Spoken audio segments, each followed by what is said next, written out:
My friends, my friends, my friends. Number 1. What is the stupidest thing you've ever done in the heat of the moment? Number 2. Can you think of a time when you took the heat for a friend? Or can you think of a time when your friend took the heat for you? Number 3. If a person is being hysterical, what is something you shouldn't say because it will add fuel to the fire? And number 4, can you finish this sentence with your imagination?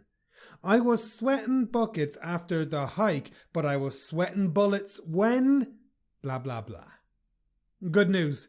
After you listen to this podcast, you will 100% be able to answer those questions and finish number 4 with some creative answers.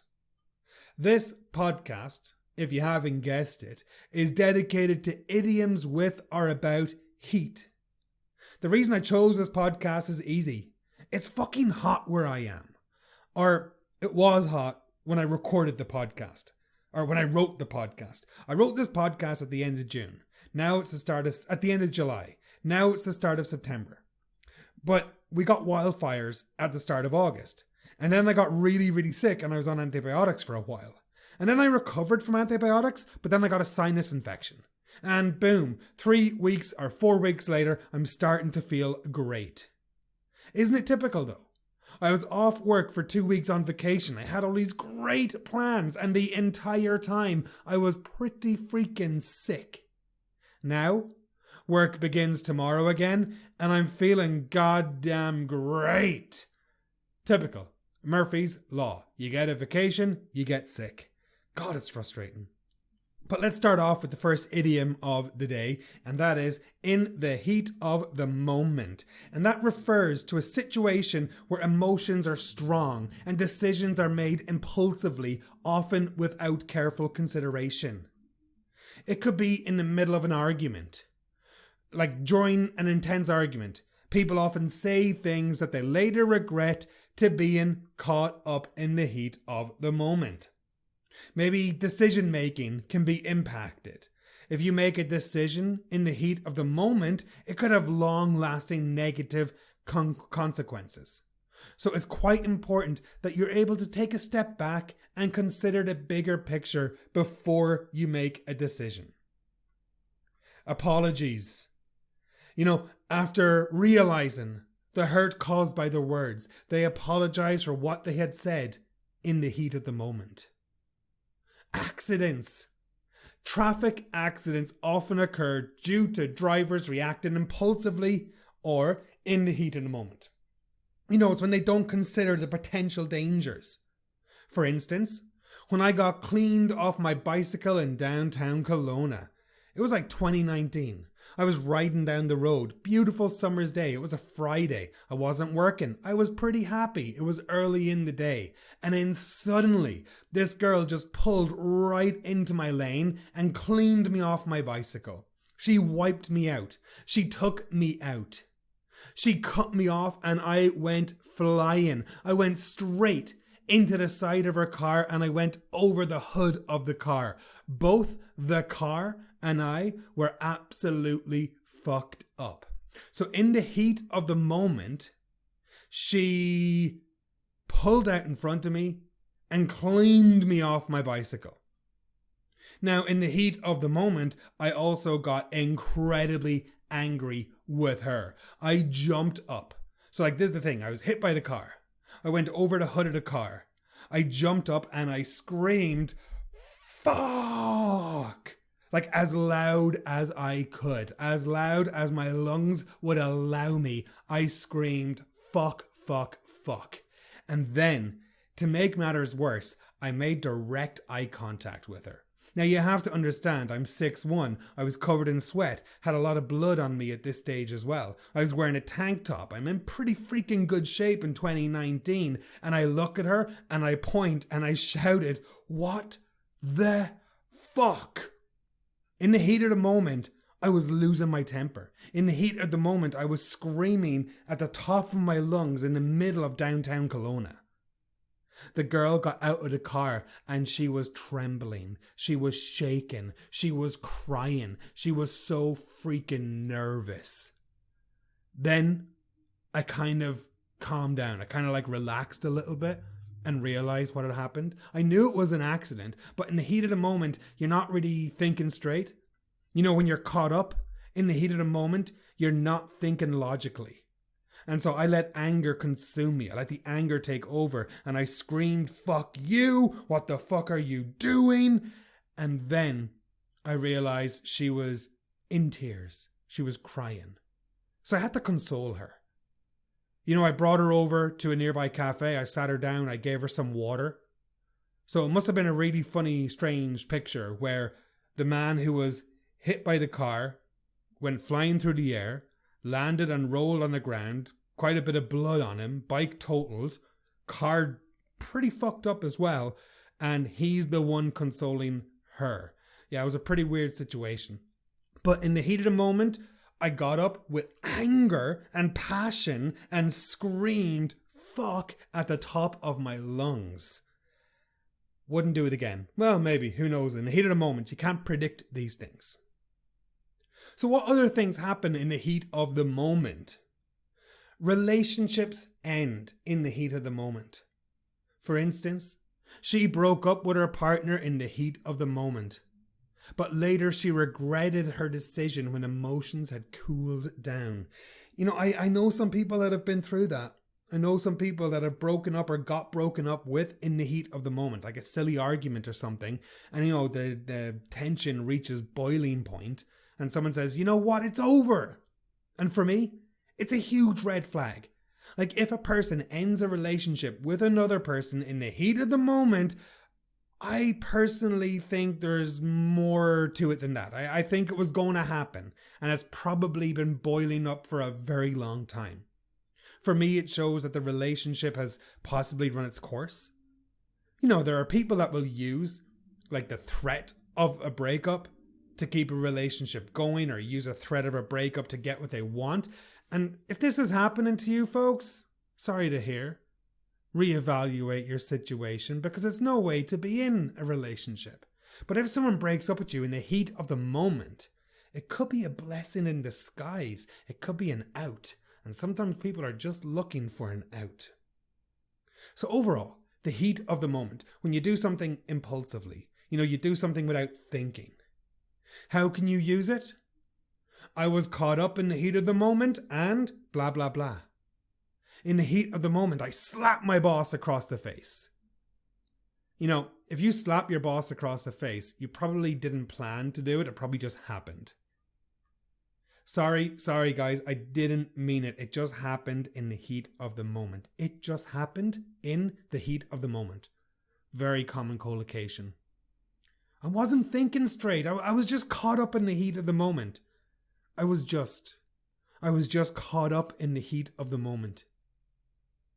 In the heat of the moment, I blah, blah, blah, blah, blah.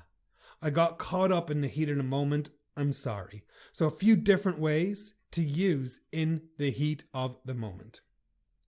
All right, the next idiom is to take the heat. And at the start of the podcast, I asked you if you'd ever taken the heat for a friend, or maybe if a friend had ever taken the heat for you. And to take the heat means that you accept or bear the blame, responsibility, or criticism for something, often on behalf of others. So maybe you didn't do something bad, but you are going to pretend that you did. You're going to pretend you're the one who is responsible for whatever happened. Did you ever take the heat for a friend? When you were a kid, can you think back? Or did a friend ever do it for you in school or something? The cops are coming. Let's split before one of us has to take the heat. I can't believe he tried to make me take the heat for his fuck up. Fuck no, I'm not taking the heat. He can take the responsibility. He screwed up, not me. The supervisor wanted his workers to take the heat for the company's losses. He tried to shift the blame to the workers. The workers did not end up taking the heat for the company's poor performance, and the supervisor got the sack. Get the sack means you're fired. Kind of like a very Irish term, maybe British term as well, but to get the sack. S-A-C-K.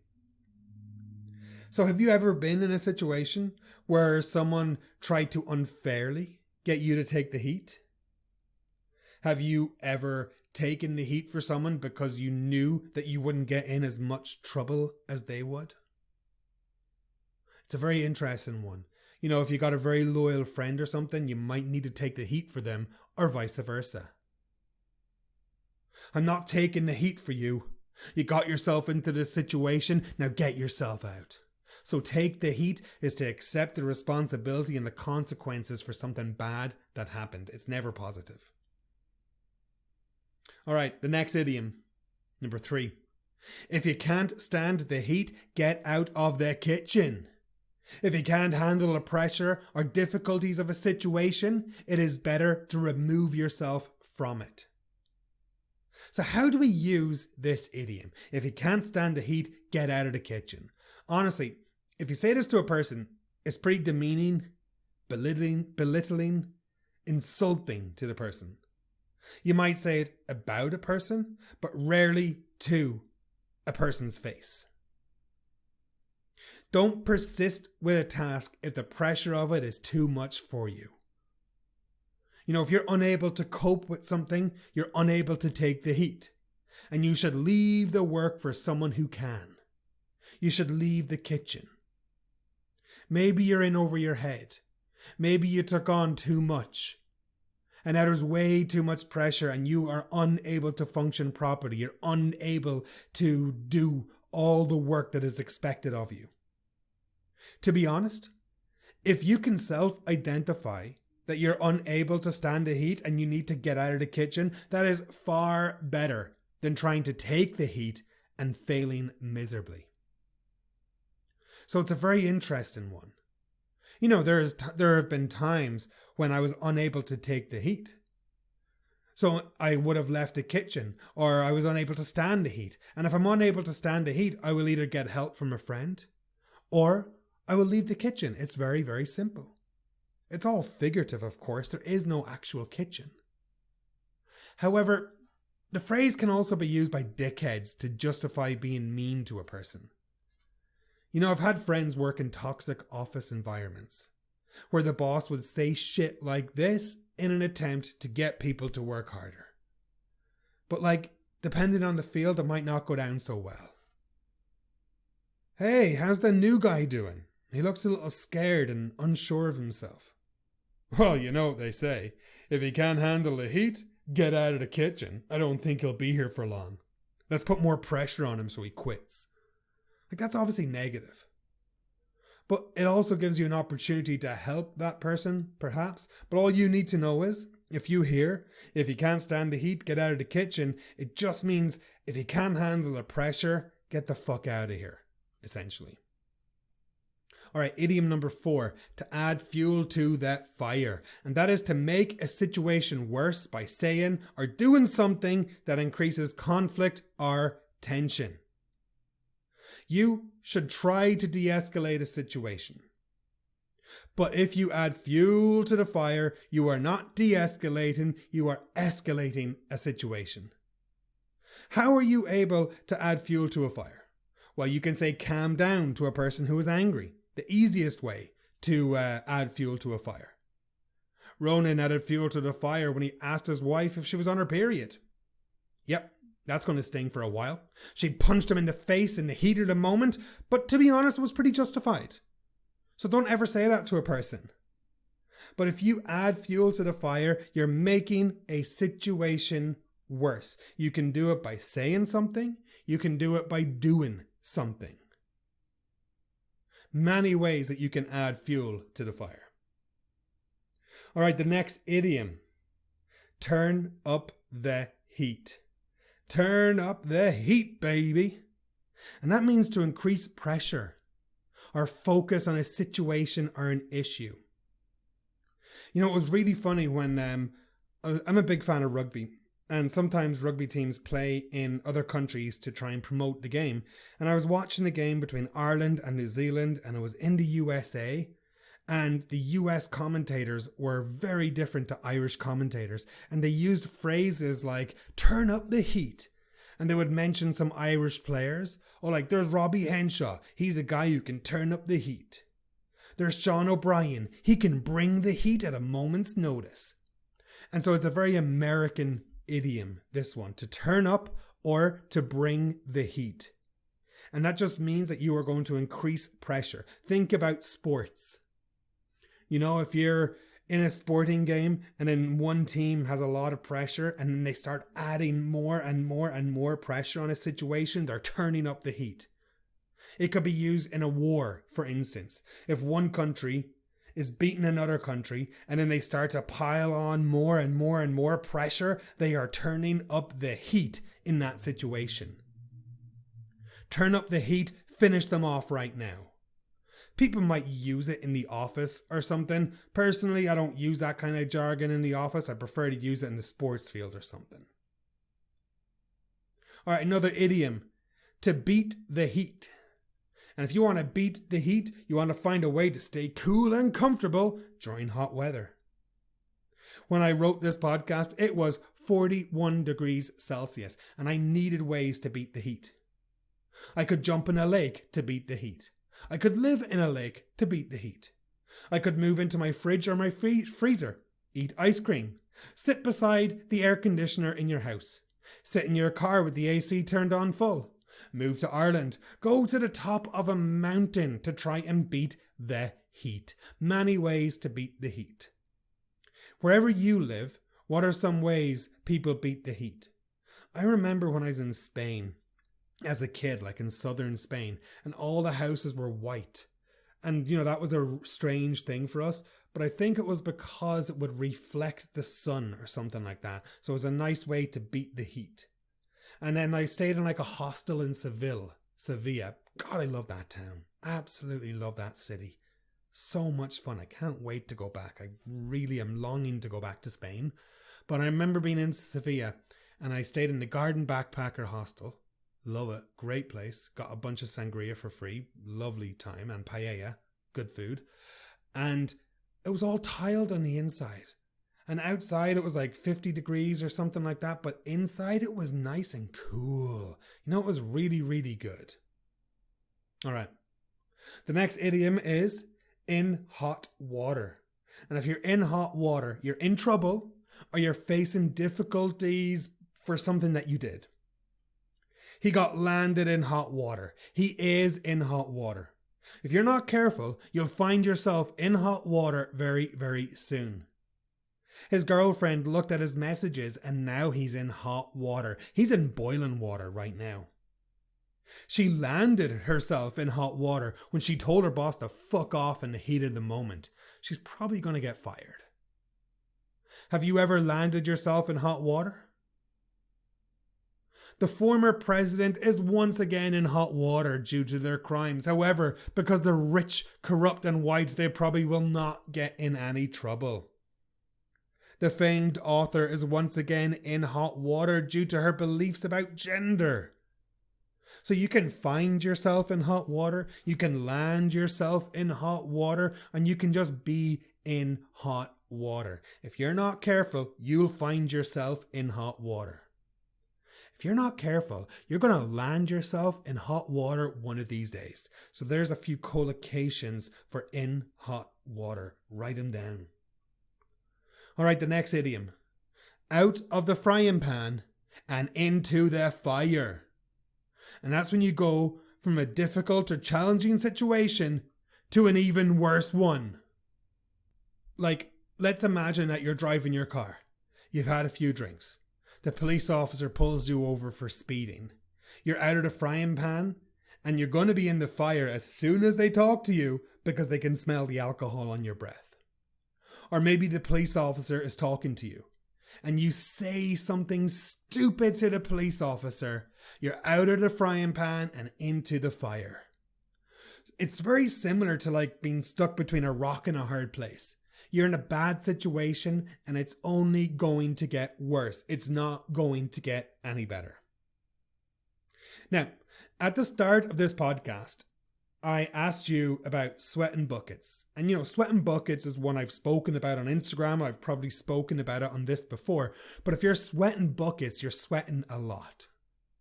After a run or exercise, you might be sweating buckets. When it's 41 degrees, you might be sweating buckets. If you're driving on a very hot day and you don't have AC, you could be sweating buckets. But then I asked you, what does sweating bullets mean? I was sweating buckets after the hike, but I was sweating bullets when? Blah, blah, blah. And if you're sweating bullets, you are extremely nervous or anxious about something, usually in a very, very high pressure situation. It's very, very different to sweating buckets. Sweating buckets is sweat, like literal sweat. Sweating bullets, you're nervous or anxious. I started sweating bullets when my wife was looking at my emails. He came home and saw his wife looking at his laptop. He started sweating bullets immediately.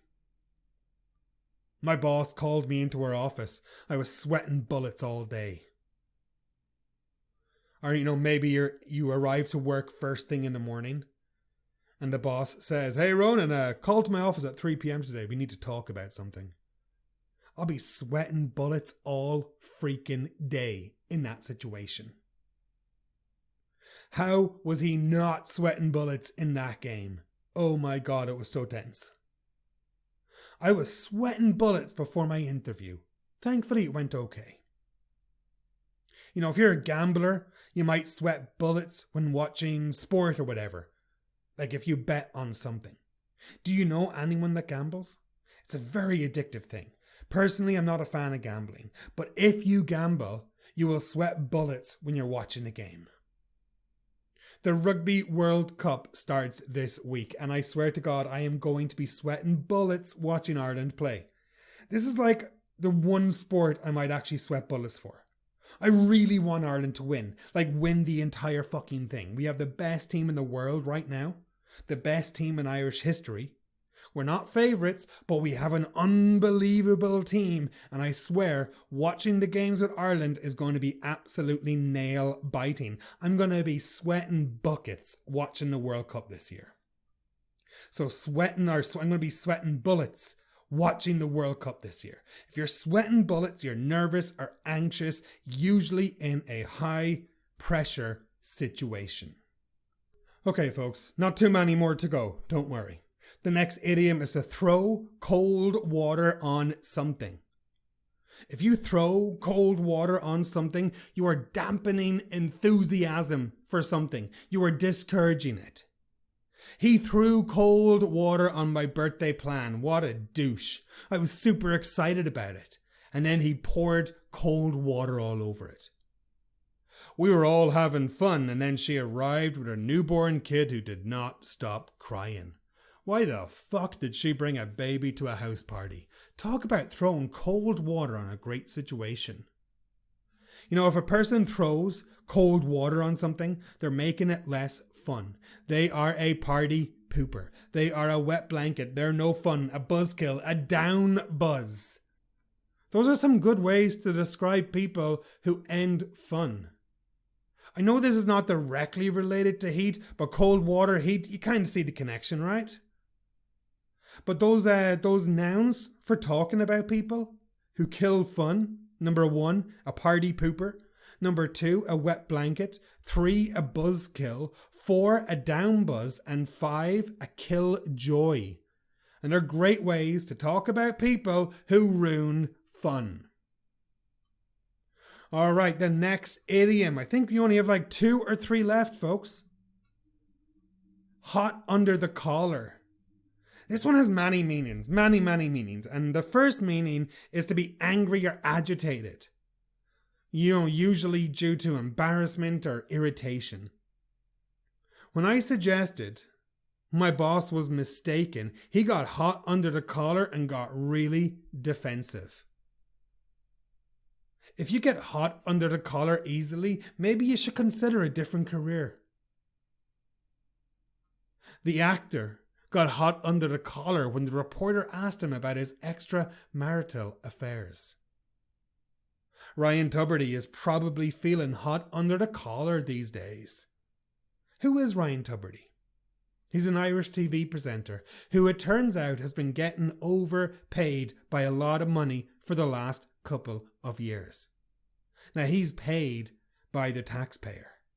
So him getting overpaid means he's taken extra money from taxpayers' pockets, which is a big no-no. This story broke in the middle of the summer.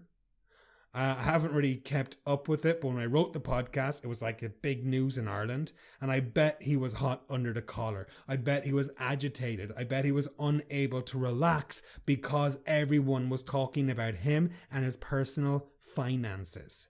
If you Google his name, Ryan Tubridy, you'll find everything out there.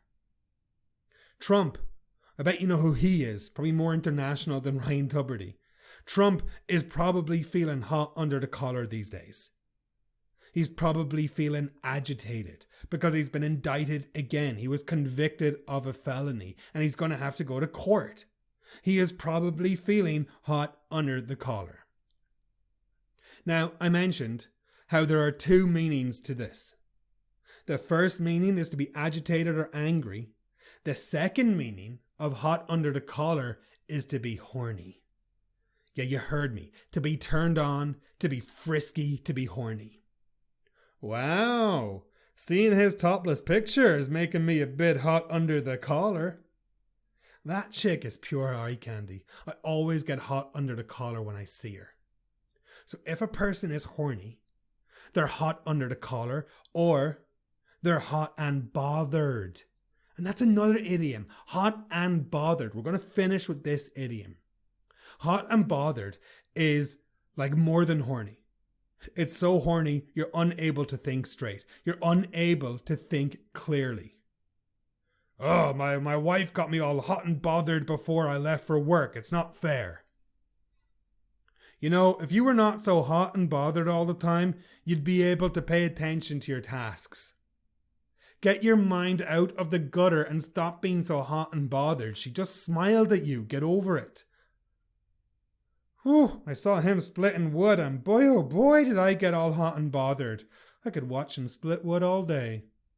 Split wood, I'm literally talking about splitting wood, folks. Like a lumberjack. You know, if you have a fireplace and you have an axe, you need wood, so you gotta split wood. There you go, that's what I mean by that. No other meaning to splitting wood right now, but of course there is, it's English. He was hot and bothered, and as a result, he wasn't thinking clearly and crashed his car. Oh, that new colleague has got me all hot and bothered. I can't concentrate when she's around. I hope I don't get fired. Is it just me? Or is he flirting with me? I'm all hot and bothered. You know, if you get hot and bothered with, for example, a server in a restaurant, I got bad news for you, folks. They're probably not into you. It's probably going nowhere. It's probably not real. So do not get hot and bothered with someone who's working. All right? But now you know that hot and bothered and hot under the collar both mean to be turned on or to be horny. And they also mean to be frustrated, embarrassed, or angry. So hot and bothered, hot under the collar, they both mean the exact same things, and they both have two different meanings. So like, imagine you're given a speech and you arrive to give your speech about 1 minute before you're due to go on stage in front of 200 people. You were delayed like due to traffic or something. You're sweating, you're uncomfortable, you don't have time to compose yourself. You don't have time to properly prepare to calm down. Your heart is beating fast. You literally are sweating. You're sweating bullets. You may be hot and bothered. You may be agitated. You may not perform to the best of your ability. That's the first meaning. Now imagine you're watching a movie with a bunch of sex scenes in it, and you are like really attracted to one or more of the actors in the movie. You might start to get a little hot and bothered. You may start to get a little turned on. And depending who you're with, that could be incredibly awkward. You know, if you're with your partner, that's okay. But not if you're with your parents. If you're with your parents, that's not gonna be good. So just be careful when using this phrase, but now you know, hot and bothered, hot under the collar. Okay, I said those were going to be the last ones, but this is the last one. In heat. The absolute last one, to be in heat. And this is referring to a female mammal. And when a female mammal is in a stage of sexual excitement, she is in heat. In heat is in a state of sexual excitement immediately preceding ovulation. For example, our cat is in heat, so we have to keep her inside. We do not want her to get knocked up again.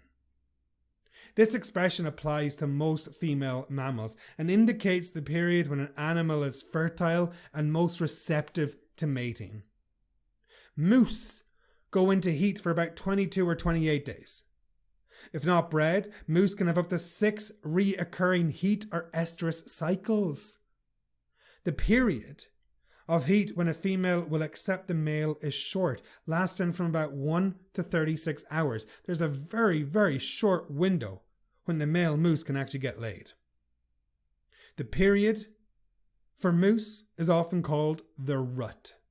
Now, I've done a podcast about moose before. You should absolutely give it a listen. It was one of the Canadian wildlife episodes. Fascinating animal, the moose.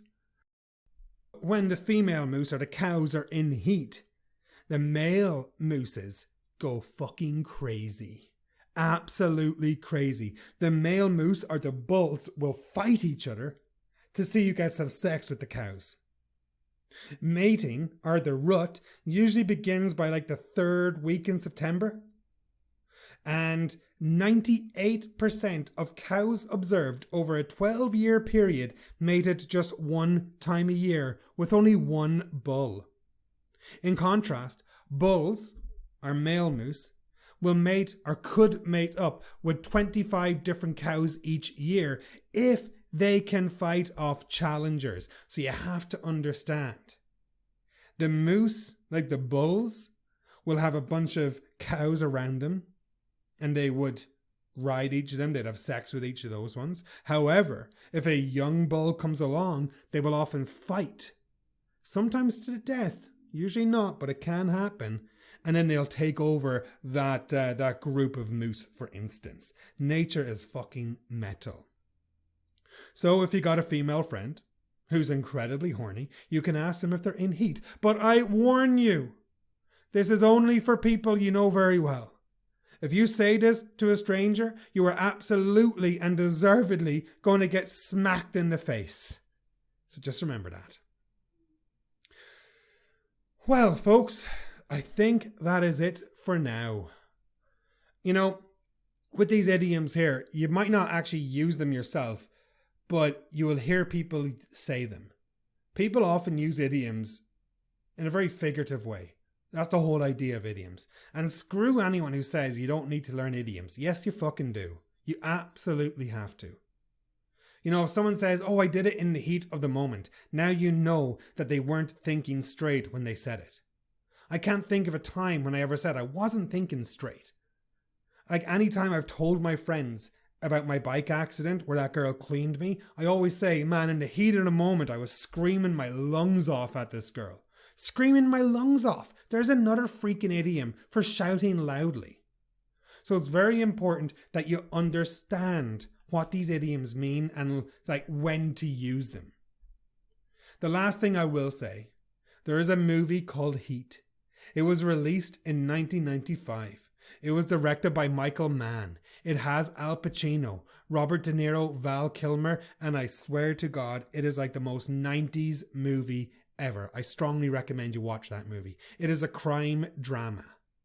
And it's like about a bunch of detectives who are trying to catch a bunch of thieves. And it is just absolutely wonderful. So do yourself a favor. Go watch the movie Heat from 1995 and revise some of those idioms. What were the idioms? In heat, hot and bothered, hot under the collar. The other ones were to throw cold water on something, to be sweating bullets or sweating buckets, 2 very different ones. Out of the frying pan, into the fire, in hot water, to land yourself in hot water, to find yourself in hot water, to be in hot water. to beat the heat, to turn up the heat, or to bring the heat, to add fuel to the fire. If you can't stand the heat, get out of the kitchen, and to take the heat. And the very first one that we spoke about was in the heat of the moment. Folks, my name is Ronan. This is the Little Seal English Podcast. I sincerely hope you enjoyed it. And stay tuned because I have a very, very special gift for you coming very, very soon.